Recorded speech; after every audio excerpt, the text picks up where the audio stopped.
hey guys, welcome to, Thrive Medicine Clinic podcast where we're talking about how to manage holiday eating and cheat meals out, so to speak. I don't even like that term, but overarching theme of how do you manage potentially stressful social and eating situations when it comes to your goals for gaining muscle or losing weight. What does that look like for you?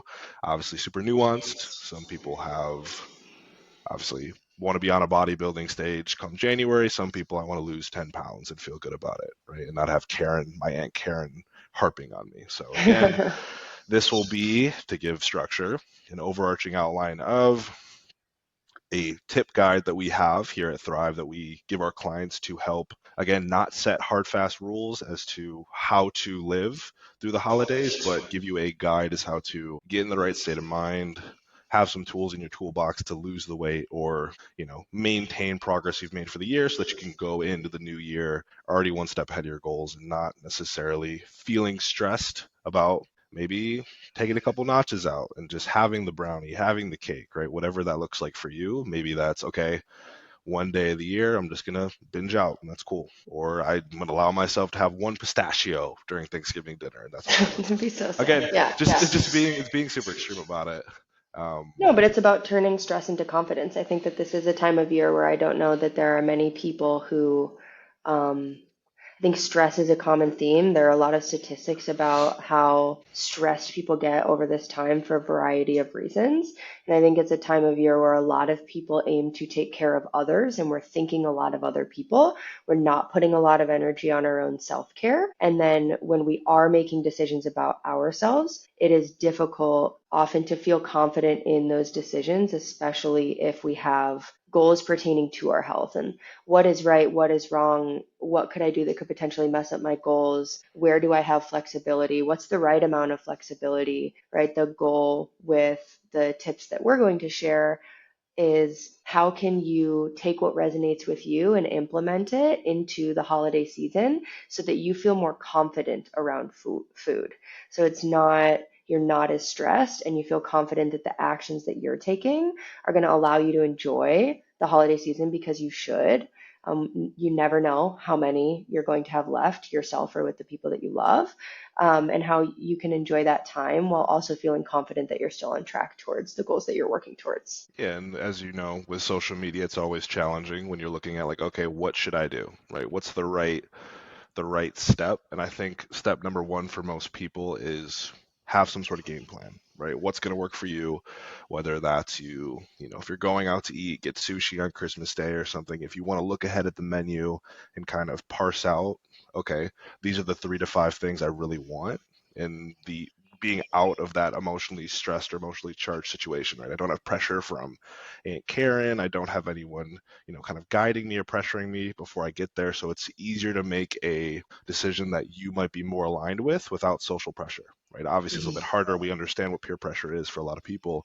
And so the rule number one or tip number one would be just do your research, right? And so if that's for Thanksgiving, you want to focus on having turkey and cranberry sauce, cool. Eat your turkey and cranberry sauce. Enjoy the conversations you have with the people around you. Enjoy what it's meant to be, which is being with your loved ones and making experiences. And as Talon's noting, let that be your de-stressor. You are doing and adhering to the game plan that you made for yourself, right? No one can decide that for you. I've had holidays where, I didn't eat off plan. I didn't care. I was super happy about it.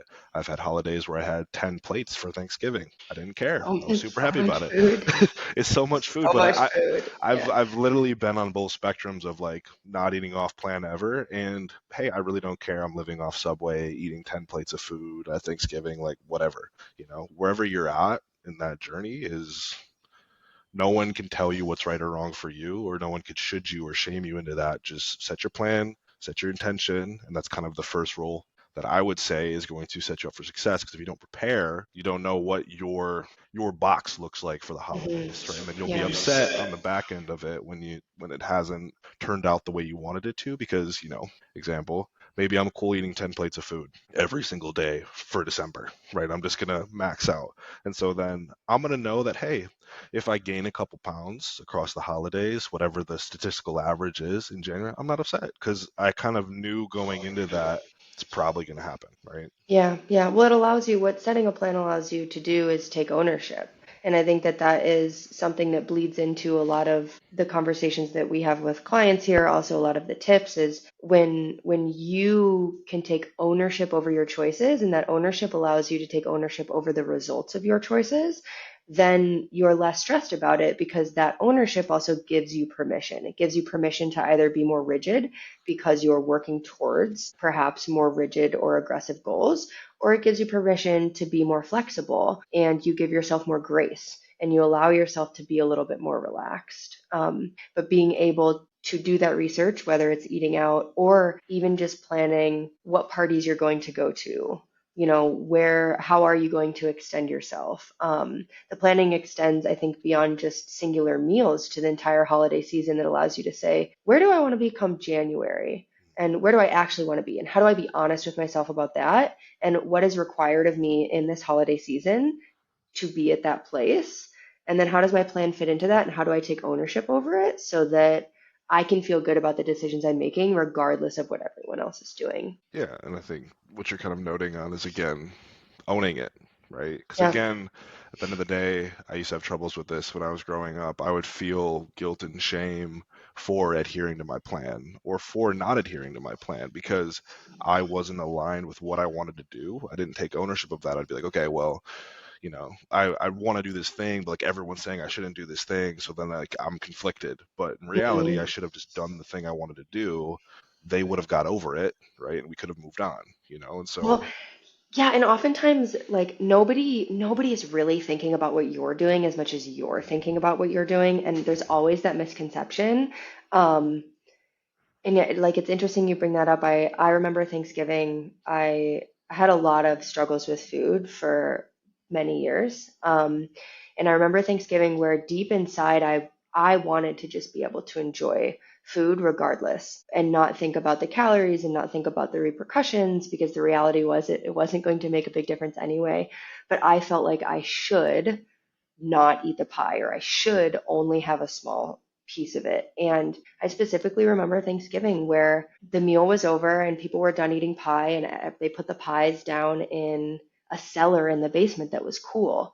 Um, and I remember like sneaking down there to like eat pie where nobody could see me eating it because I had a perception of how people saw me that like I shouldn't be eating a lot of pie and I had these feelings about what I should be doing versus honoring just what I wanted to do, which was like just have a slice of pie. If I had allowed myself to just actually ask what I wanted and take ownership over that, I probably in the end would have eaten less pie and it wouldn't have been by myself in the cellar in the basement away like hiding, right? So that ownership it gives you freedom as well, and acknowledging it's not the easiest thing. This piece of advice is there are a lot of layers to it, but even small bits of ownership and being able to set a plan for yourself and just be confident in that goes a really, really long way. yeah, and I think to what you're noting on that maybe extra stress or anxiety you feel during those moments is that internal conflict again coming up because you didn't allow yourself to show up how you wanted to show up for yourself, right? And so to your point, you probably eat less pie if you're just like, hey, I'm going into this.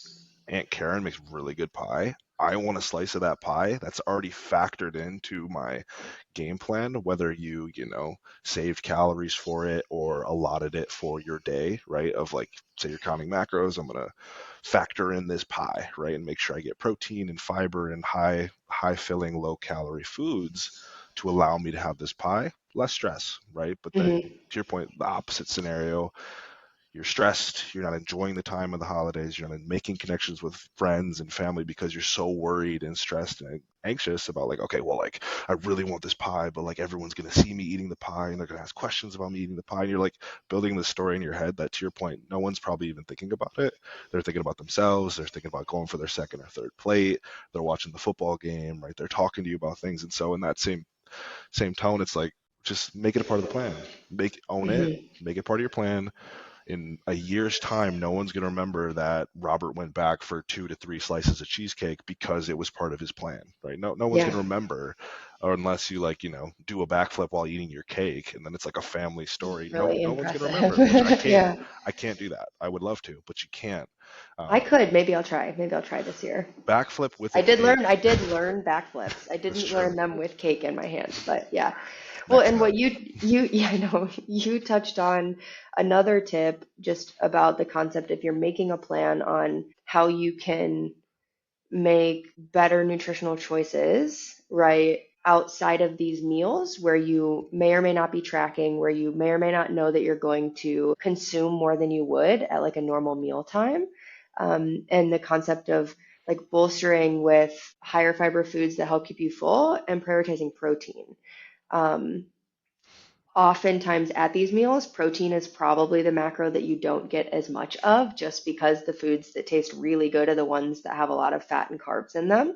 Not that, I mean, this one year we had deep fried turkey and it was really good, but normally I don't eat that much turkey because I don't think it's that good, right? But throughout the rest of the day, the whole morning, if I'm eating Thanksgiving at night, I'll make sure that my meals have a lot of protein in them and that I'm like setting myself up to meet my protein goals and feel really good about how I'm eating up until the meal where maybe there's going to be a little bit more ambiguity. And some people see this as saving calories, and some people mentally can view it as like, I am going to reduce my caloric intake so that at this meal I can increase my caloric intake. Some people that might feel stressful, the idea of restricting in order to like binge, right? How you're framing it in your mind is also going to be really, really important for this tip specifically.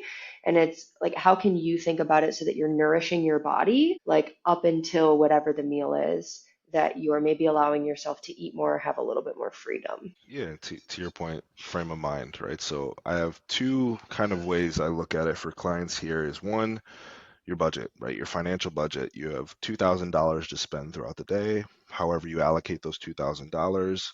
Hitting protein obviously is a recommendation, but outside of that, it doesn't really matter how you spend those $2,000 as long as they're spent and you don't go into super big debt hole. Again, if you're looking at it from that standpoint, great. I also like for the other frame of mind is satiety points, right? So you Yeah. have a certain hunger threshold you need to hit to feel satisfied for the day. So for you, maybe for me, I need like 7 out of 10 of my hunger points hit. And for you, you need 6 out of 10 for your hunger points hit. So, like for you, going into that meal, right, or going into that scenario with, 5 out of 10, 6 out of 10 of your hunger points already hit. So you're feeling good, right? You're not feeling like, oh, I'm starving, right? You haven't restricted yourself, right? You've allowed yourself ample nutrients throughout the day to feel good going into the meal. So again, you're not restricting, we're adding, hey, you have hunger points to hit throughout the day. Otherwise, you're going to be starving by the time the Yeah. meal comes. And then there's high probability you're going to overconsume calories. Again, Hmm. not the end of the world for one day. But if I'm again going 10 plates in every single day for every day of December, we're going to gain some weight, right? Yeah. Energy is energy. We're going to gain some weight. So, whatever frame it is, hey, I have $2,000 to spend today. Let's finagle how I want to spend it. I have a certain amount of hunger points I need to hit throughout the day. So going into my final meal, I love cheesecake. I probably should be at like a 6 or 7 out of 10 if I need 8 hunger points to feel good for the day and not feel like I'm overindulgent or I got a giant pot belly to end the night and I can't sleep comfortably. Those are Yeah. my two favorite frames to put on it. Yeah, yeah, which is helpful, right? And I think this also exemplifies a piece of us talking about creating a plan that you find confidence in, right? Is like what of these examples resonates with you and how can you create that frame of mind so that whatever the plan is, whatever the tactics or the tips that you're implementing are, they do feel good. They don't feel restrictive. They don't feel like hard, fast rules. They don't feel like something that you have to follow. It feels like something that you are choosing to do. Um, and that brings confidence and freedom. Yeah. Yeah. Something that we didn't mention that is helpful when it comes to the meal itself, right? Thinking about like a big Thanksgiving meal or even going out to eat. I think more so like family style meals where there's a lot of food that you can continue just to eat and eat and eat. There are a few things that you can do to make sure that you're staying mindful and that you're staying according to your plan and that you're making decisions that feel good for you. And one of those is just like the portion sizes. I think I fall so hard. A great example of this, there was an all you can eat yogurt place by where I went to college, and Okay. we would go, and the first time through the yogurt bar, you're like filling up your cup, you put all the toppings on it, and then you get to go and pay, and you look at it, and I'd be like, there's no possible way that I can eat all of this, and if I tried, I would feel so bad. So I would like throw that cup away, and then I'd put a new cup with just the amounts of like what I actually wanted. And I think that that happens sometimes during holiday meals where it's like your eyes are bigger than your stomach and you just want to try everything. And before you know it, your plate is massive and you feel like you have to eat all this food. Yeah. And so being more selective with what you're actually eating and taking smaller portions, knowing that if you end up finishing the portion of green bean casserole, which is my favorite, that you took, you can always go back for more. Um, those are two things that I have found like to be really helpful in not wasting food or throwing it away in the trash because I took too much, but also like honoring myself. I don't know, Rob, if you have any tips that you really like for the meal specifically itself. Yeah, I would say those are very good, right? Being selective and like, okay, I'm going to, again, setting that plan. Okay, Aunt Karen's Greek yogurt or green bean casserole is my favorite. So I need a section of my plate to have that green bean casserole my first time through because it may be gone and I won't be able to get a second round through. My So heart would be broken. My heart would be broken. I'd be so sad. I'd do like no crispy onions from the top. Like I would nothing. be heartbroken. So setting up your plan for that of like, okay, I want to make sure I have that on my plate. Boom. Okay. Looking at everything else, what do I want? What are my top five things, right? So it's green bean casserole. I love corn casserole. I love potatoes. I love sweet potatoes, right? So candied sweet potatoes. Obviously, we want to get some protein in. So do I want turkey? Do I want ham, right? And then just making that plate up for yourself to where, okay, like this looks like a good plate, obviously evenly distributed of the 3 to 5 things, right? Heavily on the protein, but again, you're getting a ample serving size that's going to not overstuff you, but you're going to get your kick in, right? And eat in order, right? Again, there's a tip of like eating sushi, like sushi etiquette, like you should eat the bland rolls or sashimi nigiri first. And so your taste buds don't get ruined by the sweeter, more savory Mm, sushi rolls. And so as you eat interesting. sushi rolls, pro tip, as you eat sushi rolls, you should start with miso soup, nigiri, sashimi, and like as you keep bringing more rolls out, you get fancier, more sauces, more crispies, more flavors and textures. So that if I started again, the whole dessert's gonna ruin your dinner appetite. So if I eat ice Mm. cream before I eat my steak and potatoes doesn't taste as good. And I'm gonna definitely crush my ice cream because super not satiating, super yummy, right? Green bean casserole on my whole plate. I'm eating all of it, All right? of it.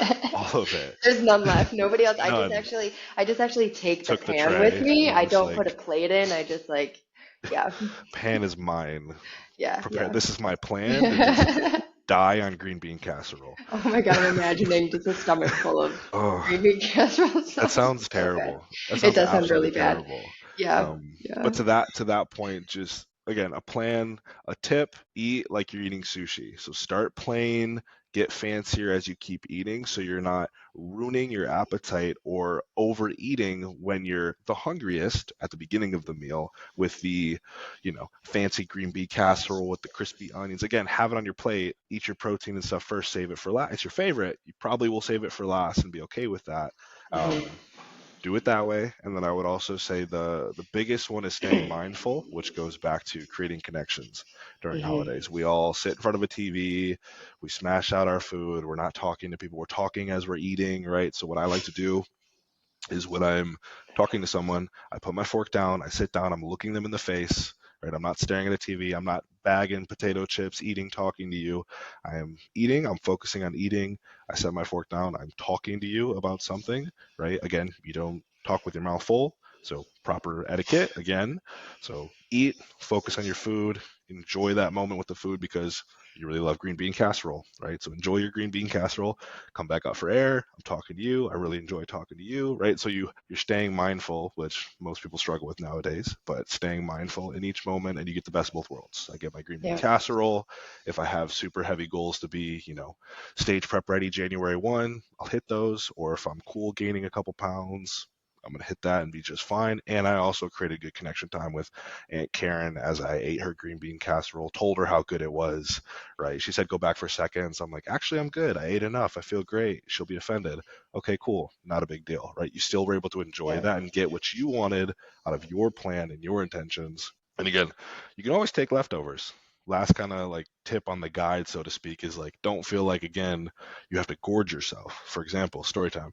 For Thanksgiving, made a 15-pound turkey for four or five people, probably had a week's worth of turkey left over. Right? As everyone knows, you're trying to hand people leftovers as they go out the door. Most leftovers are pretty good reheated for the most part, depending, but you can always take stuff to go.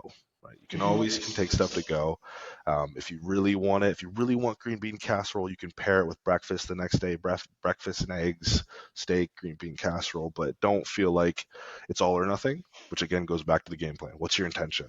What are you trying to get through, or what are you trying to do during the meal out or the holiday season? Yeah, yeah. And ultimately realizing that while the season can be impactful and your decisions over the course of 4 weeks can impact your goals and your progress towards them, it is just 4 weeks, right? And so imagine how good it would feel to get to the end of them and feel like you didn't spend that much time stressing about food and it wasn't a stressful experience, both by creating too rigid of rules, whatever that means for you, or by throwing all rules out the window and not thinking about it and then feeling guilty on the other end.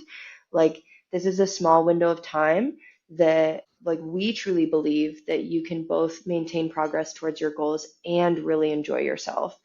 It just requires you deciding what that game plan looks like for you.